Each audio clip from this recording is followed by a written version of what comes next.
So like I said, I've done a similar job before.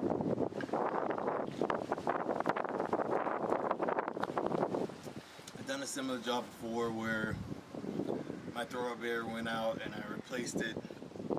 I don't say that this is a job for like a beginner, but I definitely would say, like I said, I have a EG Civic coupe, and I did mild work on that. I didn't really do any engine work. I replaced the intercooler. I replaced a couple things that went bad.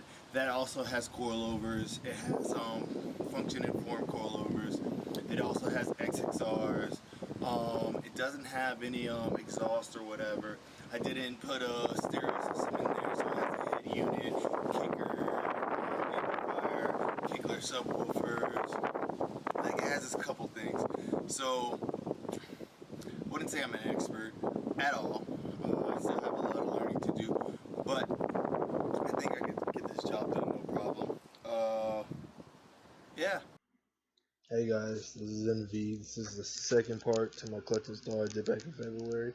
If you guys haven't seen the first part, go ahead and click the link above and that'll take you to it. Now this is my 2013 FRS. The clutch started going around 60,000 miles. I bought it used, got around 30,000 miles, and I don't know if I can totally blame myself or the previous owner. Most likely it was a collective. But I did a couple clutch kicks, burnouts, trying to get into, I guess, skidding the car. And I noticed the clutch started slipping. So I went ahead and picked up an XD Stage 2 3-puck clutch. I'm putting on the pressure plate now, as you can see. One of the things that backed me up in this install is not having all the pieces I need in one place before I started it. You're going to need torque specs for the factory clutch and pressure plate. You can get those from Toyota or from trusted forums. If you'd like to trust me, I use 63 foot-pounds on the Flywheel and 26 foot-pounds on the pressure plate. I also had to go back and forth for oil. One of the things that you might need is a cap for the transmission. I don't know if they sell one or if you have to rig one up or not, but let me tell you right now, transmission oil stinks. Diff oil stinks. They're the same thing, but they stink. Okay. And lifting up the transmission up and down. If you're going to do this install, go ahead and empty out your transmission before you start anything. Plan on replacing that oil, because if you're taking out your transmission, there's a reason for it. So just empty the oil and replace it. You're probably going to be maybe $60-$70 in the hole, but it'll be new oil. It's another peace of mind. I use 75W90 Motul Gear 300. This is a common replacement for the factory gear oil, for FRS and BRZs. Now, I can't stress this enough. The hardest part of this install was not putting on the clutch and pressure plate. It's getting the transmission back seated after replacing these. Now, I struggled a bit. In a couple minutes, you'll see what I'm talking about. I left the alignment tool in when I was trying to get the transmission back seated. This is annoying. It's extremely heavy. Make sure you have a helper or at least the right tools. I worked at least a day just trying to get the transmission back seated. If I could have had the right tools or just the right help, I could have got this done all in a day, no problem. Everything was smooth except this part. And this part always reminds me why I hate dropping the transmission. So at this point, I'm going ahead and cleaning the bell housing for the transmission. You want to get 2 or 3 bottles of brake cleaner, and you want to go ahead and spray down the bell housing. You want to wipe down the clutch pressure plate and the flywheel before you put it on there. Make sure everything's clean.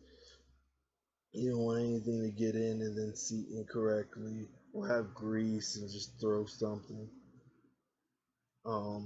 Right now I'm also test fitting the new throwout bearing and the Velux clutch fork. I got the clutch fork and the pivot from Velux or Varus Engineering. Anything over the factory pressure for the pressure plate, you're gonna need upgraded clutch fork. It's recommended. I'm sure you can do it, but I mean avoid doing it. But I just went overhead. Another peace of mind. Right now I'm lubing up where the clutch pivot will be going, and also getting the little hanger correct for the throwout bearing. After this, I go ahead and put the transmission back in and get the car ready to change out the fluid. I did everything backwards on this install. I emptied out the fluid after I got the transmission back up. I would have saved me hell of time if I did it in the beginning.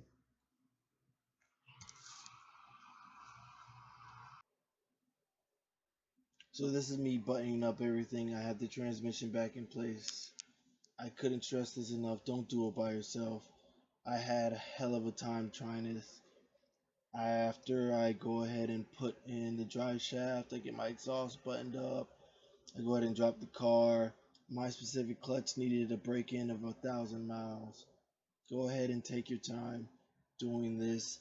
Mine were highway miles, so I did about 1,500 just to make sure everything was good.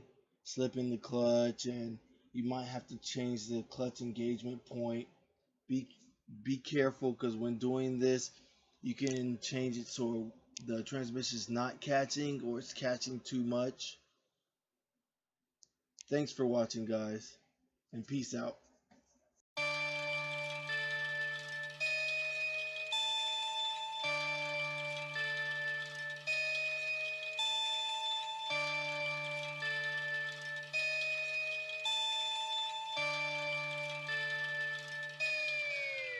I roll up in Benz, tenant homie.